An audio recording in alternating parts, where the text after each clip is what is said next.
Hey, what's up, everybody? Derek here from M1 Realty. I have the pleasure to speak today with Frank Driscoll. He is my personal real estate coach, good friend of mine. He's a top agent, top coach in the industry. He runs a Facebook group with over almost 37,000 people in it. And Frank, why don't you tell us a little bit about yourself? How did you get into real estate? Kind of walk us through that process. Yeah, sure. No, thanks. So first of all, thanks so much for having me on, Derek. It's been he's a great guy, and I was happy to do it when I asked. He's always been outstanding in all the type of relationship I've had. So how I got in to real estate, because I came back. My background's a little bit of like the Fortune 500, traveling around the country, doing different jobs, and eventually it kind of landed me into a place where I was a call center director, and it got to the point where I was at where there was really no room for me to grow. And and my particular boss, I mean, I can understand it. If you're the boss, you're the owner of the company, it's kind of hard to give up that control or reign. So I totally get it.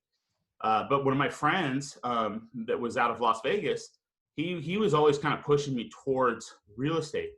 And right before I was doing this, I sold manufactured homes for a few months, and I was doing pretty well at it.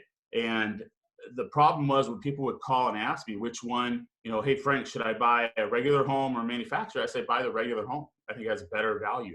Well, my boss heard me say that, who was kind of a little bit like a used car. I think he was a used car salesman, right? And he flipped out on me. He's like, what are you doing? You do not ever tell them that. Well, the problem is I like to tell people the truth, or like what really will help them, right? And I knew that at that point, I really need to be in real estate because I truly believe in it a lot more than what I was doing. So that started out, I think my very first call, I got the appointment and sold it on the phones. And then that led me to, my friend had a ton of opportunities in Vegas. He had like 30 something possibilities. He was killing it. And we started to partner up and just kind of took off from there. So it was great. I'm so happy that I got that opportunity to even be in real estate, right? Because sometimes the timing can be tough. Right, exactly. No, that's awesome. And I know you've kind of since then, I mean, you're still an active agent, you still have your license, but you've kind of transitioned out of the agent role more into coaching. And you talked about running a call center. The reason that I first reached out to you and that we've met is because you were just an absolute monster on the phones, like just dominated as far as like cold calling and that type of stuff. And when I first got into your coaching program, that was mostly the what it centered around. Since then, it's kind of evolved a little bit. Why don't you tell us a little bit about why that is and what it's turned into now? Yeah, absolutely. Yes. Calling or door knocking or all of those things have always come pretty easily to me, just for whatever reason. I guess I've never had the challenges that everyone else has had, or maybe I go through failures more in a positive mindset, failure to failure. I just keep going, maybe a better attitude, and try to learn from it. But I recognize that early that I don't want for us, and I mean us, everyone that I coach, I don't want us to always have to hustle for the business. And I want to do things that attract people to me. So for instance, I was realizing this one day when my wife would get a call and she would always answer, like whoever it was that called, she would just call and, oh, I'll have a conversation. I'm like, just hang up the phone, right? Like I try to call people, but what I tell her is just hang up the phone, right? And if I got someone on there, I'd give them a run. I would like test them. And I'd try to get more rebuttals out of them and just see if I could learn something from them. But it came about that most of us, I think, don't like being called on the phone. Okay. And I started thinking, well, then what can we do to try to create people to come to us, right?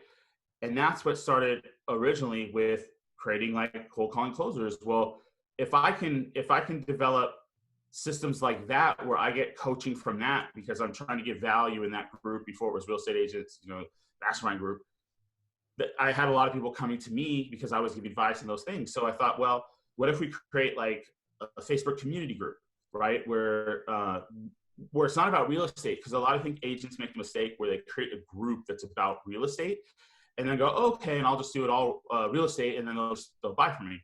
Well, instead of that, forget about real estate, just build value. And I think if you do that and people know your actual intentions, I think they'll be okay with you mentioning real estate at a later date, like sprinkling that in. But the primary focus has to be about them building it. And then if you take that kind of model and extract it to, like, let's say, for instance, YouTube, right? Well, I've helped some people build, I think, the #1 YouTube channel as well. And at least like the early phase of it, they've taken off and like just crushed it past like what I started with for sure. But Right. they've had 40, up to 40 and 50 people coming to them for deals each month on buyers. So if you start doing that across all aspects of real estate, everything you do, where it's designed for them to come to you, and you got to put into it, because you're gonna have to transition from the hustle into that, to that building it like that.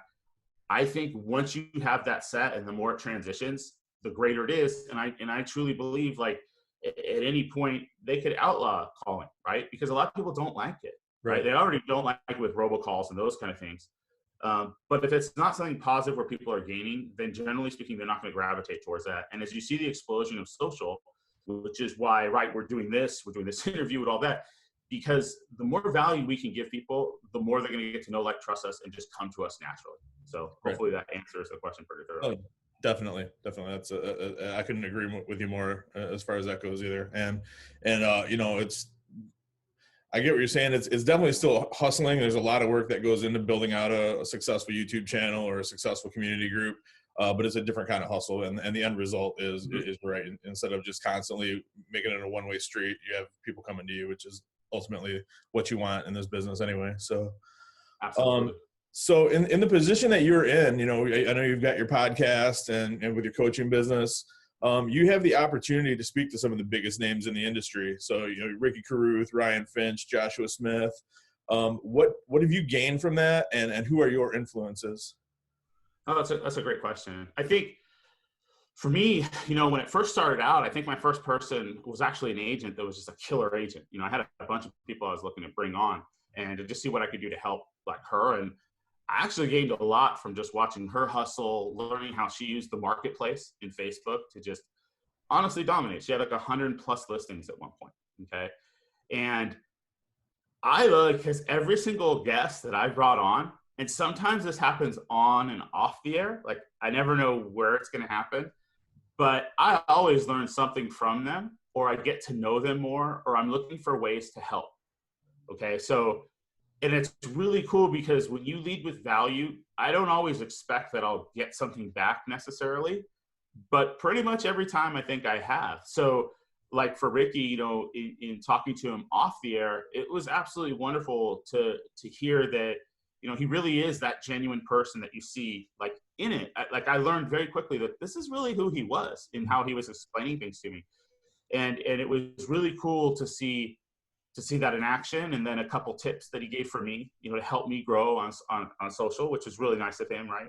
And to even come on the show. And then I think once you get that, like, for instance, Joshua Smith, if you guys haven't checked him out in his GSE group, this guy is absolutely amazing. I would always say he is the primary one that really helped launch me by having me speak or encouraging me to do like boot camps or to start my podcast or coming on as well. And I think he's the #1 as far as bringing on guests and stuff like that. He's just amazing. So, and he's always up for helping me, give me advice. So he's very genuine as well. To see his example of the consistency, I really try to learn from him. And that's probably where we all kind of struggle, is just being able to do it every day, if that makes sense. Right. And then honestly, from all the guests, there's always some takeaway. So I just try to keep an open mind, and I'm not think that I have everything figured out. I know every single thing. Just really look at every person and see what you can do to learn from and be open-minded. But yeah, definitely like a Josh, Chantel Ray too, who's just an amazing top agent, or Jesse, what they're doing, and Jackson with their stuff. So I mean, just they're everyone has something that I can learn from. So it's awesome. Right. Excellent. Yeah. And I couldn't agree with you more there. I mean, I've had the opportunity to meet with Ricky Carruth as well. And the guy is just how he is on his social, on his podcast and everything is exactly how he is in real life. And yes. Yeah. And Joshua Smith too, the guy is just an absolute machine. He is the most focused, driven person I've probably ever met in any kind of business, let alone real estate. So yeah, definitely I'm with you there 100%. So obviously we've kind of gone through a really abrupt transition in this business.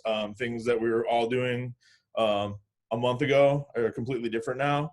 What do you expect of the industry moving forward? Like, what do you think is going to happen? Yeah, I'm kind of definitely excited to see. It's funny because I was writing down a list today to shoot a video about how to prepare and launch yourself from right now, what's going to happen. And I definitely think that we'll eventually be given the green light, even if there's a little bit of spacing or kind of like cautious green light, maybe a greenish yellow light, I guess. I think things have changed. I think that this, because it could possibly pop back up next winter and going through this. So we've got to be definitely dominant online. So we have to have our virtual tours down. We have to have our Zoom calls and presentations. Like, if you're not practicing right now, I would say every week, I don't care if you're role playing with each other, you have to get that down, because even if people can meet, doesn't mean they will.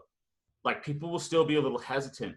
And I almost guarantee if you give them that option, they'll probably just want to meet right now just through Zoom or a virtual tour or that. Just even if it's go, I still think that's going to be here for a little bit. So you want to make sure you're really up to speed on that. And then really building up your social profile. You've got to now be an online presence, right? Going through also and building out those things. If you're not posting every day on social, you're behind, and you could be left behind. I mean, there is that transition, right? Don't think of the old ways are necessarily going to be here. Same way we've transitioned from kind of that old school, you know how I am, I was a caller too, but if we don't adapt to overcome, we could get left behind. So it's not just those, we've really got to master those, not just do them a little bit. It's practicing. How's our visuals? What's the length, right? And you're not going to get that locked in until you're really practicing or studying it out and to master it and really build up your social and your database 2.0, which is how many Instagram followers, how many is your Facebook group, how's your YouTube channel, right? What platforms are you on? Are you on LinkedIn, right? Are you in TikTok? You've got to build those all up, because that's really the social proof and database 2.0 that we talk about compared to our old CRM database. And if we're not mastering that game, someone else is, and we are going to miss out on opportunities for sure, and may not be as strong as we would want. Right. And that's kind of what I've been preaching to my agents for ever since it started, because this was my third major market shift since I've been in the business.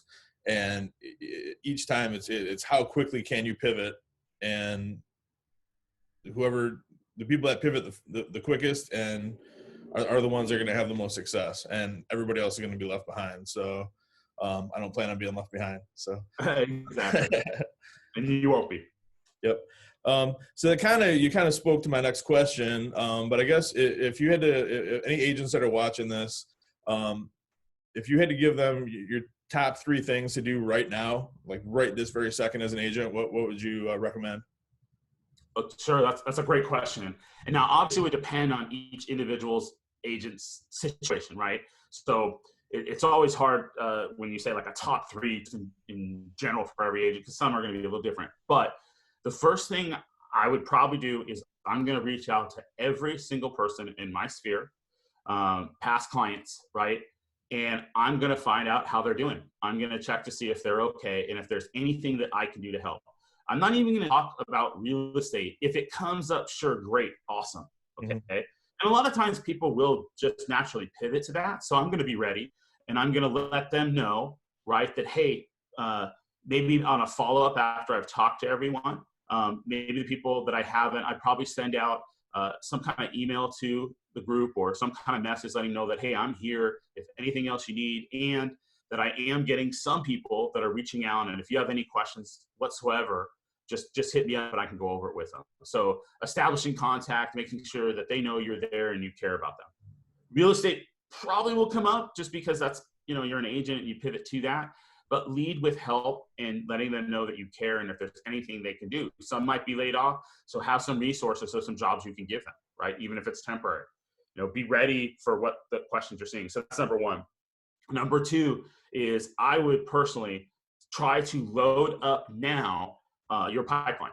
So, for instance, if you're going to create content, right? Try to build out things. If we're making calls to reach out to certain neighborhoods, okay, um, building out anything you can. Like I said, I like Facebook groups a lot, or a YouTube channel, or something where you can build a value to your community so that, okay, now let's say we launch a month from now, 2 months from now, a week from now, whatever. Now I've got 500 more people that know who I am, right? Or are seeing my stuff. So I would definitely building that out online, socially, right? And then kind of going back to the other point, I would master the game.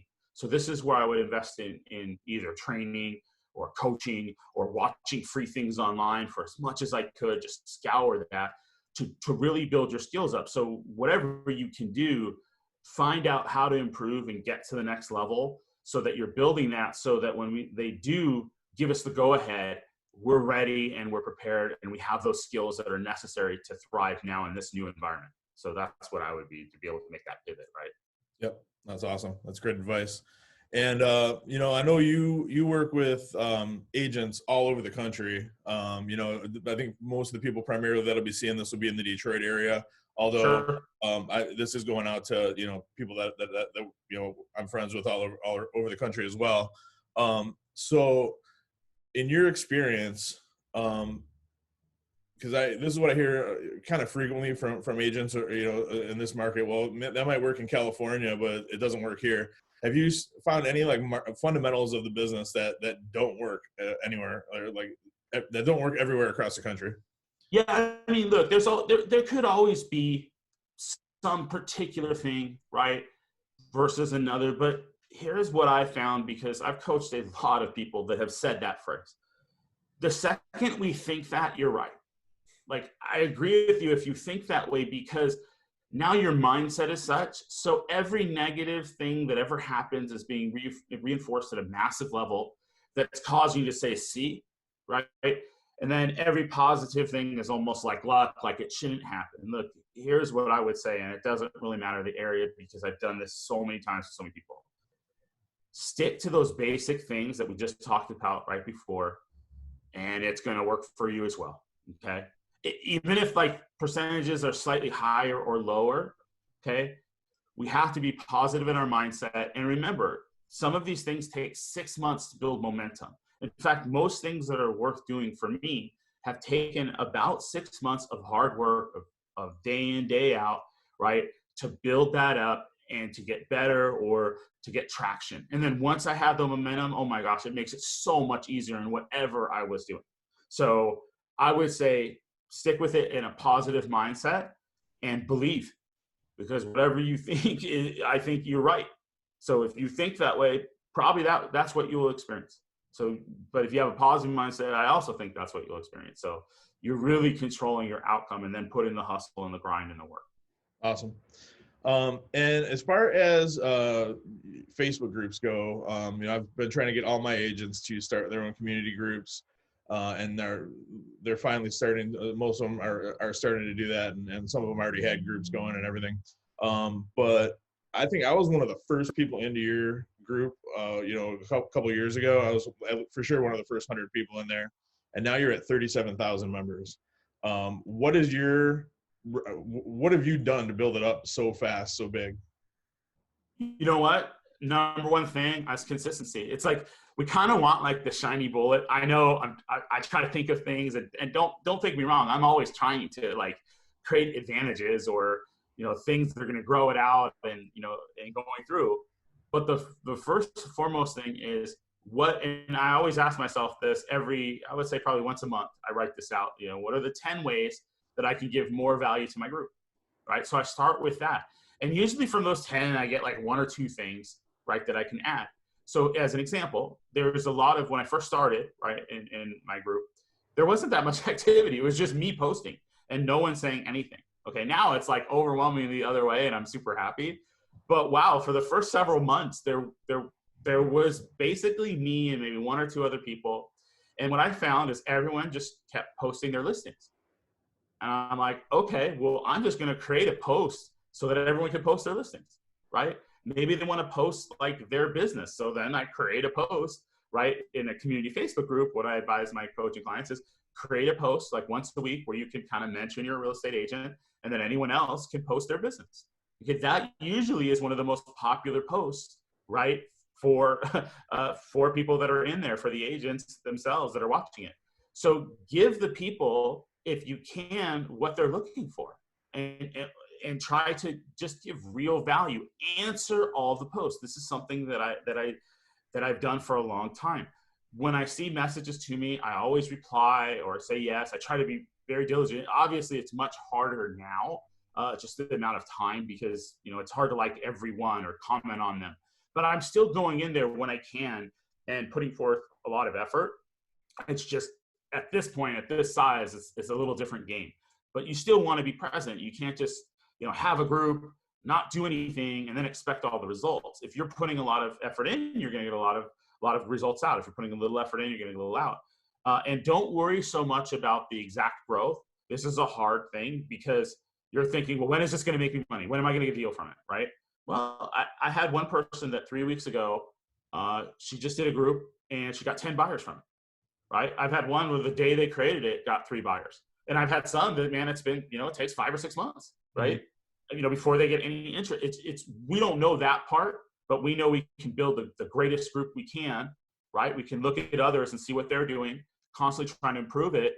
And just know that I promise this is one of the things that if you want deals to come to you as you build this out, and I've seen some people that I've coached that are almost nearing 10,000 now, they get deals on a regular basis coming to them. As I knew that it would happen, it just takes time to just keep going there, right? Like anything else, and just perfect it. And now you have that to start off every month with deals. Right. It's nice, right? So be consistent. Excellent. And so I don't want to take up too much more of your time. I really appreciate you coming out here, Frank. If anybody wants to reach out, explore your coaching program or pick your brain, how do we get a hold of you? I think the best way, and maybe we'll throw a link up, is just get in my Facebook group. That's kind of where my identity is. I'm starting to build out kind of the other things as well, but get in there. You're going to be able to ask questions. You can message me directly in there, but get into the Real Estate Agents Mastermind group. Look for me, and hopefully we can throw up a link, but get in there so you can start getting the community and start building and learning extra value. Post your listings in there, right? Because there are a lot of investors, believe it or not, that are in that group, and they're always asking me, hey, do you have deals and things like that? But just get it so you get in the community and that you can get some value. You can, see these kind of interviews. I answer a lot of questions. I try to give like some free coaching, like super early in the morning before I go work out or whatever for a few minutes. But, if you have those questions, reach out to me and I certainly would help you. But I hope it inspires you to create things of your own. That would be awesome, where you can see kind of, oh, wow, this would be great if I had this. So that's probably the best place, I would think, is in there. Sounds good. We'll definitely throw a link up there for you as well. And once again, Frank Driscoll, thank you so much for being a part of this. I really appreciate it. And have a great rest of your day. Thanks a lot, guys. Thanks so much, guys. Crush it.